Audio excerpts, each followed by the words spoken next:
Hi all, it's Dr. Ashley Chambers here today to talk to you about VO2 max and VO2 max testing. Specifically here today to share my personal experience with testing and kind of walk you through the process. Just to back up a little bit, so explaining quickly the concept of VO2 max. It is one of our most powerful, if not the most powerful marker of longevity, cardiorespiratory fitness. And VO2 max measures the body's ability and how much oxygen it is able to use for energy during exercise. So it looks at how the body uses heart and lungs and muscle to take oxygen in and deliver it where it needs to go. So it kind of looks at all of that together, which is what makes it a super powerful metric to measure.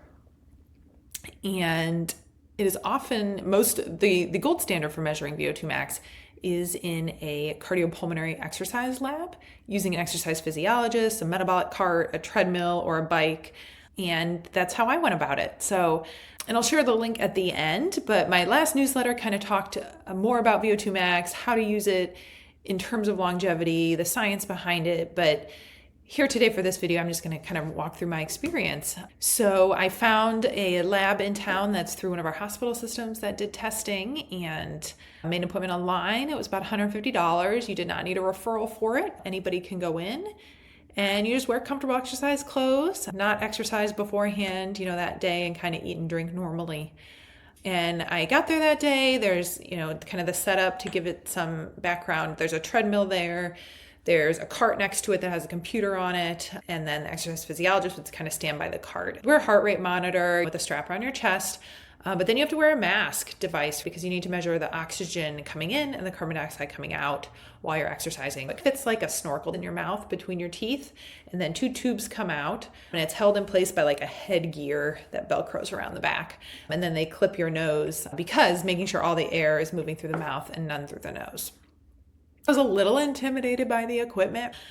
Do lots of running, never with a clip on my nose or a giant headgear on my face, but it wasn't that bad. I think if I just kind of stayed focused on the task and got through it okay.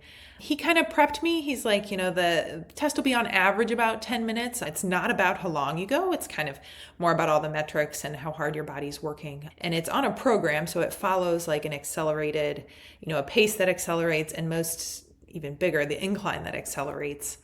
And it goes for about 10 minutes, and it stops when you tell him to stop. So when you feel like you absolutely can't go anymore, you kind of do this. So it was intense. I made it, I think, a little over 10 minutes. What was hardest is, when I went into it, I thought I'd be like sprinting, right?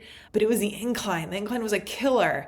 And you were walking like briskly for a while. At some point you start to run, but you're not sprinting because it is like straight uphill. More like your lungs are burning and your legs are burning. And eventually I just knew I couldn't go anymore.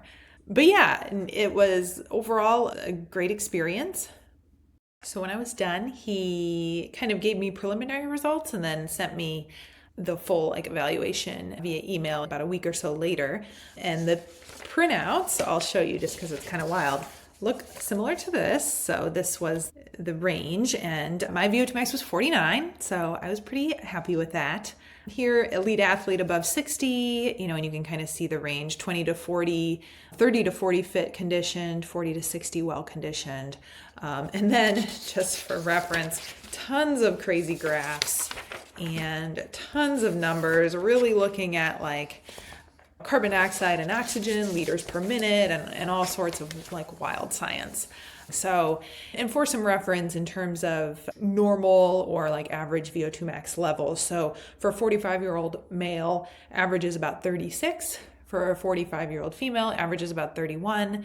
Female marathon runner, Olympic marathon runner, is a VO2 max of 70. So just to kind of put some parameters around it. So what comes next? My goal is to maintain this VO2 max. We know VO2 max drops with age, so maybe staying at 49 isn't always attainable, but I would love to work to improve it and then keep it up over time. Stay tuned for my next newsletter on how to improve your VO2 max, how to work on that metric. More to come on VO2 max, but feel free to message me, comment with any questions. I'd love to help you go through some data if you have questions or help find resources in your area for testing. I encourage you to look into ways to get your VO2 max tested because it's fascinating. Have a great day. Take care, everybody.